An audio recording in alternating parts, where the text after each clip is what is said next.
One of the things that really breaks my heart is when I read stories of artists and so forth who don't even own their content and they're pretty much broke and struggling to this day, but their giftedness and their product and what they've created was a gold mine that somebody is still profiting from today. And when I think of this, it boils my blood a little bit, and but in a heartbreaking kind of thing, I want to give a hug and so where I can't give a hug, I want to share this this advice, if you would allow me to. And I want you to please, you know, share it. I don't know what share it because you care. Use it because you love yourself. And so here goes. So I'm not exaggerating when I tell you guys that I get contacted on LinkedIn almost daily by people who want to rent my expertise. Sometimes it goes like this. Can I pay you for an hour of your time just to pick your brain? Sometimes it's a consulting request because they recognize that I have the experience and the knowledge that they need. And so they want to engage me potentially for some short term, sometimes longer term consulting. And they offer what sounds like, or to maybe another person, a really good hourly rate, as if somehow they're in the position to set the terms for the pricing of my knowledge in the first place. That's not how that works. If you want an hour of my time, you ask me for my rate. If you want me to deliver a service, you ask me for my fee. But it's very common in my business to encounter people who seek me out to access something that they know they can turn into a revenue stream, something that they will use over and over again, long after the hour I give them is over or the service that I deliver. I was recently asked to train a team so they could offer a brand new service to their clients, something that they could and would fully expect to generate real revenue. You guys don't know that I would teach a class every other month where businesses numbering between, let's say, one business up to as much as 17 businesses would be on this line, hanging on literally on every word, taking notes, recording even. And it's because they know that it's going to profit them. But back to this inquiry that I received. They wanted me to train a team so they can offer this brand new service that they knew was going to generate real revenue, potentially hundreds of thousands, if not potentially millions. And I'm in the international trade, import, export business. Not that that matters for this this discussion. But I did want to give you context for those that are saying, well, what is she talking about? But if you're following trade, if you're following imports and exports, you know what I'm talking about. So this is why they came to me. So I heard them out and I went back and I prepared a quote based on the scope and the value of what I was going to be delivering. So they came back and they did not just attempt to negotiate the price, but here's where I had the major problem. They took it upon themselves to tell me what factors should determine my price.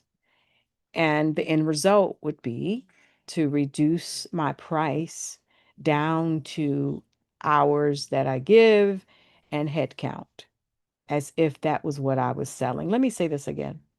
They took it upon themselves to tell me what factors I should consider when determining my price. In other words, they wanted me to price it based on the number of hours that I would be delivering the training in, as well as the number of people who would be taking my training. Again, as if that was what I was selling in the first place. I'm not naive. I understood exactly what was happening. They were attempting to get high value training at a discounted rate. But you see, what I provide, and I suspect some of you, it does not start and stop when the session ends. And see, that's where I don't agree. And that's where I have my problem. You see, what I bring isn't just time, it's over 30 years of my experience and my knowledge that can be used again and again and again, like I said, long after the training is done. And that kind of value does not fit into somebody's hourly breakdown, especially, get this, when they're going to use it to build and grow a revenue stream on their end. And they're going to use it over and over again across multiple clients. So Juanita was very clear. My price is my price. Not out of just trying to be rigid, but out of an understanding of what's actually being provided, out of an understanding of what's being exchanged. And they're not naive, that there was no misunderstanding. This was a willful and conscious attempt to shrink the value so it fits what they are comfortable paying. And to me, at that point, it's no longer about the price. It's about who controls the definition of value. And for me, and I hope for you, that answer is very clear. I do. I control the definition of value. Now, this is where people get tripped up because when something looks like a good opportunity or a number that maybe you're not used to seeing or being offered, there's a pull. Or maybe when the negotiation seems to have buried within it the threat of you losing an opportunity, we sometimes experience a strong pull or temptation to adjust our price, to be flexible in order to make it work and not let that deal get away. But you see, not every opportunity is in alignment with your value, and we should be concerned about that. And not every negotiation is meant to be won. You see, some negotiations are actually insulting because when the negotiation seems to benefit them far more than it benefits you, that is not a win. That's self betrayal. And every time you discount your value and you agree to less than what you know what you have is worth, it really does something to you on the inside. It chips away at your identity. You don't even know it's happening when it's happening. It teaches your mind that your value is negotiable, and it conditions you to accept being undervalued just to get the deal. Did you know that that was self betrayal?